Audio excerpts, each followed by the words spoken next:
Coba perhatikan baik-baik. Kita sepertinya sedang hidup di dalam sistem pendidikan yang sangat aneh. Sistem yang memprioritaskan kelulusan di atas kemampuan. Anak harus lulus, bahkan jika mereka jelas-jelas tidak mampu. Standar diturunkan, kriteria ketuntasan minimal atau KKM dihapus. Semua demi satu tujuan, agar statistik terlihat bagus di atas kertas. Realitanya, baik.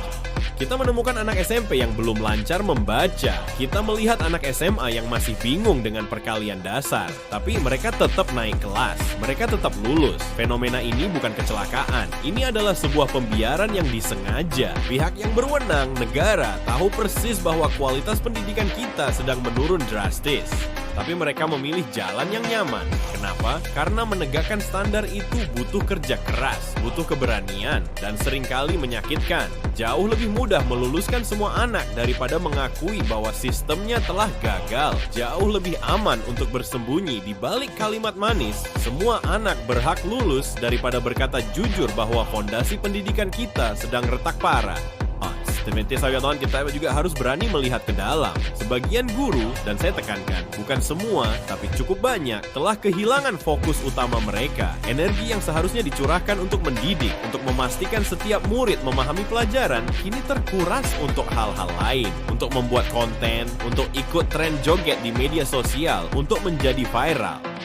Sementara guru sibuk mengejar popularitas, murid-muridnya tertinggal pelan-pelan tapi pasti. Mereka menjadi korban dari pergeseran prioritas yang salah kaprah. Namun, tanggung jawab ini tidak berhenti di gerbang sekolah. Kita harus jujur mengakui, terlalu banyak orang tua yang seolah menyerahkan nasib pendidikan anak mereka 100% kepada sistem yang sudah jelas-jelas bermasalah. Mereka tidak kasih tahu mereka anaknya sudah dengan lancar atau belum. Mereka tidak peduli apakah anaknya paham konsep matematika dasar atau tidak. Yang terpenting bagi mereka hanya satu, anak naik kelas dan dapat rapor yang bagus. Mereka lupa atau mungkin sengaja melupakan bahwa pendidikan pertama dan utama itu bukan di sekolah tapi di rumah.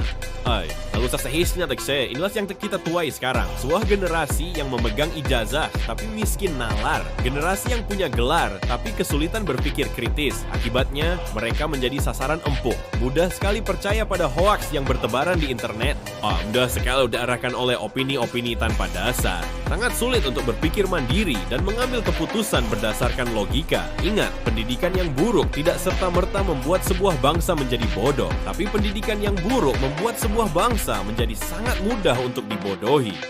Sekarang, saya ingin Anda menjawab dengan jujur. Menurut Anda, pendidikan Indonesia bisa sampai separah ini karena apa? Apakah murni karena kebijakan negara yang lebih mementingkan angka kelulusan? Atau karena ada guru-guru yang sudah kehilangan fokus pada tugas utamanya?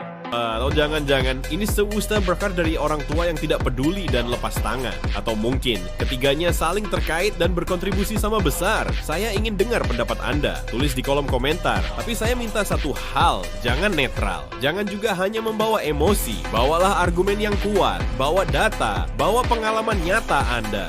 Jika Anda merasa apa yang saya sampaikan ini berlebihan, coba tanyakan pada diri Anda satu pertanyaan sederhana. Anak-anak di sekitar kita, anak-anak kita, apakah mereka benar-benar paham apa yang mereka pelajari? Atau mereka hanya sekadar diluluskan untuk memenuhi target? Pendidikan tidak butuh kelulusan massal yang palsu. Pendidikan butuh standar yang jelas, butuh keberanian untuk mengakui kesalahan, dan yang terpenting, butuh kepedulian dari kita semua. Karena pada akhirnya, kita harus ingat satu hal, naik kelas bukan bukti pintar. Terima kasih sudah menyimak, jangan lupa bagikan video ini agar diskusinya semakin luas.